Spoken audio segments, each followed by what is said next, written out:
जय श्री राम दोस्तों। आज की डिबेट संदीप चौधरी और गाली वाली मैडम के बीच होने वाली है। दोस्तों, जब एक टाइम पर दोस्त कहे जाने वाले ट्रंप और मोदी का जब से पंगा हुआ है, तब से हमारे देश के चमचों में, कांग्रेसी चमचों में खुशी की लहर बनी हुई है और वो लगातार ये मुद्दा उठाए जा रहे हैं कि ट्रंप ने 25% टैरिफ कैसे लगा दिया। और आरोप लगाने से पहले ये लोग भूल जाते हैं कि कुछ टाइम पहले यही लोग आरोप लगाते थे कि ट्रंप और मोदी दोस्त है। यही सब सवालों का जवाब देते हुए इन्हीं के पत्रकार संदीप चौधरी ने सुप्रिया श्रीनेत को डिबेट में बुरी तरह पेल दिया। चलिए देखते हैं डिबेट में आगे क्या होता है, और साथ में अच्छी लगे तो लाइक और कमेंट जरूर करना। चैनल पर पहली बार आए हैं तो सब्सक्राइब करना ना भूलें। धन्यवाद। चलिए शुरू करते हैं। सुप्रिया, आप इतना खुश क्यों हो रही हैं? मतलब सेडिज्म का नकारात्मकता का पराकाष्ठा नहीं है ये कि भाई डोनाल्ड कह रहा है भारत तो मरी हुई अर्थव्यवस्था है, और वही चीज सदन में नेता प्रतिपक्ष लोकसभा में राहुल गांधी आपके नेता वही बात दोहरा देते हैं। लेकिन हमारे साथ ऐसा क्यों हुआ और हिंदुस्तान की सरकार क्या कर रही है उसका आपका उदाहरण यही दिख गया। बीजेपी वाले ये मानने को ही तैयार नहीं है कि ये समस्या, तो जब समस्या का निवारण कैसे करेंगे जब समस्या मानने को ही तैयार नहीं है, स्वीकारने को ही तैयार नहीं है। मैं एक बात यहां पर बड़ी जिम्मेदारी से बोलना चाहती हूं, अर्थ जगत का थोड़ा बहुत ज्ञान रखती हूं। ये इकोनॉमिक मैसेजिंग नहीं है। यूएस का टोटल ट्रेड डेफिसिट, कुल व्यापार घाटा $1200 बिलियन है, करीब करीब $1.2 ट्रिलियन। हिंदुस्तान के साथ व्यापार घाटा करीब $40 बिलियन है, उसके कुल व्यापार घाटे का 3.3%, 3.5% से कम।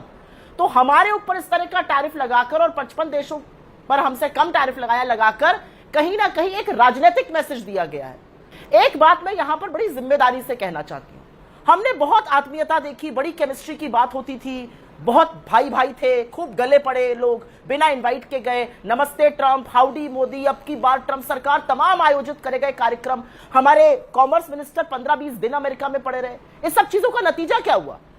48 घंटे पहले तक पीयूष गोयल की ट्वीट है बहुत बढ़िया ट्रेड डील आने वाली है, और आया ये कि डोनाल्ड ट्रंप ने एक तरफा अनाउंस कर दी और साथ में हमारे ऊपर कटाक्ष कर रहे हैं पाकिस्तान को लेकर।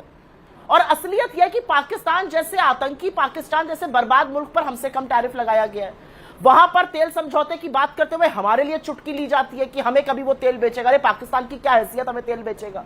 पर मेरे मूल सवाल को तो आप गौर कर गए। सुप्रिया, नहीं, Exactly. पर आप मेरे मूल सवाल को, जिस पर आपत्ति दर्ज करा रहे हैं, महेश जो कह रहे हैं, मतलब जो अर्थव्यवस्था 6.5% की विकास दर दिखा रही है वो मरी हुई है, और वही बात लेकर निशाना साध रहे राहुल गांधी। Good question. देखिए, सच थोड़ा कड़वा होता है। अब सच किसी और ने कह दिया तो थोड़ा ज्यादा कड़वा हो गया। लेकिन क्या यह सच नहीं है कि पीरियोडिक लेबर फोर्स जो रिपोर्ट आती है उसमें जो अनएम्प्लॉयमेंट रेट है यूथ में, अर्बन में वो 17% है, रूरल में वो 15% है? क्या यह सच नहीं है कि लेबर फोर्स पार्टिसिपेशन वुमेन का 25% कौन से देश की अर्थव्यवस्था 6.5% की विकास दर दिखा रही है?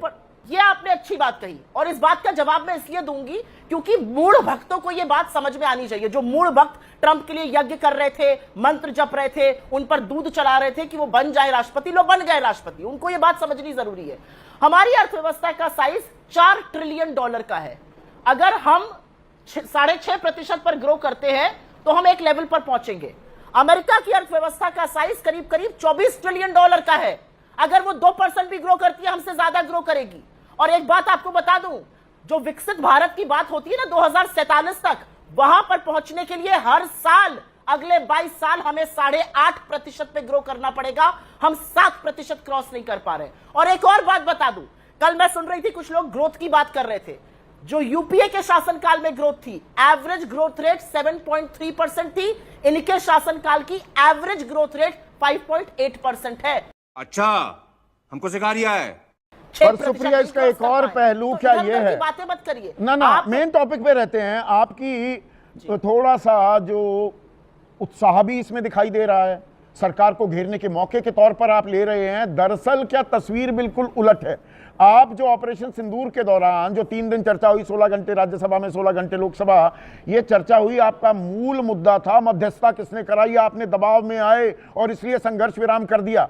ये 25% टैरिफ लगाना, ये बम फोड़ना भारत पर, ये तो साफ दिखाता है कि सरकार जो कह रही थी हमने किसी की नहीं सुनी, किसी तीसरे देश के चलते मध्यस्थता नहीं हुई, वो तो ये साबित हो रहा है कि सियानी बिल्ली खंबा नोचे वाला काम कर दिया ट्रंप का, और इसीलिए उसने ये टैरिफ लगा दिया। मैं ये क्यों ना मानूं? संदीप जी, ये तो कुतर्क होगा, और इसलिए कुतर्क होगा क्योंकि 56 इंच के 140 करोड़ लोगों के प्रधानमंत्री सदन में आए। उनके 5 मिनट पहले आने से राहुल गांधी ने कहा कि अगर हिम्मत है, इंदिरा जी की भी आधी हिम्मत है, तो कहें यहां पर कि 31 बार जब ट्रंप ये कहते हैं उन्होंने सीज फायर कराया, तो वो झूठ बोलते हैं। मोदी जी नाम नहीं ले पाए ट्रंप का, और राज्यसभा मोदी जी गए नहीं, भग गए वहां से, क्योंकि टैरिफ अनाउंस हो गया था। किस मुंह से जाते? आपने जो बात कही उसका उल्टा तो मैं ये कहूंगी ना कि एक व्यक्ति बार बार खड़ा होकर कह रहा है उसने सीज फायर कराया, मान लीजिए झूठ बोल रहा है, तो उसके मुंह पर बोलिए ना झूठ बोल रहे हैं। ब्राजील जैसे देश खड़े होकर ट्रंप का विरोध कर रहे हैं, हम चू नहीं कर पा रहे हैं। चू करना तो दूर, हम उनके खिलाफ, हम अपने देश के लिए नहीं बोल पा रहे। कोई सेंस है इस बात की? क्या ये सिर्फ ये टैरिफ वॉर या भाई कितना निर्यात करते हैं, कितना आयात करते हैं, आम आदमी को ज्यादा इससे सरोकार नहीं होता। चलो एक्सपोर्टर को होता रहे नुकसान, पर इसके व्यापक असरात भी होंगे। क्या एक तो पाकिस्तान के साथ जुड़ गए, डोनाल्ड ट्रंप कह रहा है पाकिस्तान, हमारी 100%। अर्थव्यवस्था मरी हुई है, और ये ग्लोबल इकोनॉमिक्स और भारत की अंतर्राष्ट्रीय छवि जो लगातार सुधरती चमकती दिखाई दे रही थी, उस पर कुछ सवालिया निशान भी लगेंगे क्या? लेकिन इसका व्यापक असर होगा, और आपने अपने ओपनिंग स्टेटमेंट में दिया था, मैं उसी बात को आगे बढ़ा देती हूं। हम जो चीजें बनाकर यूएस में बेचते हैं, अब उस पर 25% टैरिफ लगेगा। वो कॉस्ट पास ऑन होगी, वो चीजें महंगी होंगी, वो चीजें महंगी होंगी, उनका जो डिमांड है वो गिरेगी, मांग गिरेगी। मांग गिरने से कंपनीज यहां पर वो कम बनाएंगी, उत्पादन कम करेंगी, बड़े स्केल पर लोग अपनी नौकरियों तो से आपदा में तो बल्कि अवसर मिलता है, ये भारत के लिए सरकार इस बारे में क्या कर रही नहीं, है? आपदा में अवसर भी तो मिलते हैं, ये बड़ा अवसर मिल गया है क्या भारत को? हम और जगह देखेंगे, जाए अपना अमेरिका, जहां जाना है वो जाता रहे, अमेरिका हमें इग्नोर नहीं कर सकता। 140 करोड़ के मार्केट को तो खैर कोई इग्नोर कर ही नहीं सकता। और वित्त मंत्रालय के जो सूत्र, और आपके पास भी बहुत सूत्रों से जानकारी आती रहती थी, अब भी आती होगी, वो कह रहे हैं ज्यादा से ज्यादा 0.2% तक हमारी विकास दर पर असर पड़ सकता है। वो तो कुछ नहीं। एक चीज यहां पर बोलना चाहती हूं, आपने कहा अर्थव्यवस्था की समझ, यहां पर कुछ बातें साफ कर लीजिए। हमारे एक्सपोर्ट्स पर फर्क पड़ेगा, हमारे प्रोडक्शन पर पड़ेगा, हमारी जॉब्स पर पड़ेगा। कुछ मुझे भी ये जानकारी मेरे तक पहुंची है, और साधारण भाषा में दर्शकों को मैं समझाऊं, ट्रंप भी प्रॉपर्टी डीलर रहा है, रियल एस्टेट का धंधा था इसका, ट्रंप टावर्स वगैरह बनाता था। तो जो भारत में प्रॉपर्टी डीलर्स होते हैं, वो पहले बयाना दे दिया, आपने बयाना पकड़ाया, और फिर रजिस्ट्री कराने के लिए, पूरा पैसा देने के लिए आप पहुंचे, तो कुछ ना कुछ पेंच डाल देते हैं। भाई साहब ये तो मान नहीं रहा, ये तो 2000 गज और पैसे मांग रहा है, और जी वो उसमें फलाना हो गया, वो एसडीएम जी ऐसे पैसे मांग रहा था। यही काम कर रहे हैं क्या डोनाल्ड ट्रंप? वही तो मैं कह रहा हूँ कि जो वो मांग रहे हैं वो हम दे नहीं सकते हैं। ना केवल पॉलिटिकली यह सही नहीं है, बल्कि इकोनॉमिकली और देश की अर्थव्यवस्था के लिए और हमारे किसानों के भलाई के लिए, हमारे डेयरी कोई बैकडोर एंट्री तो नहीं खुल जाएगी? खिलाफ है। जिस तरह तुम वीडियोस देखते हो बेटा, सब्सक्राइब क्यों नहीं करते? इस बार जरूर करना, बहुत पुण्य मिलेगा।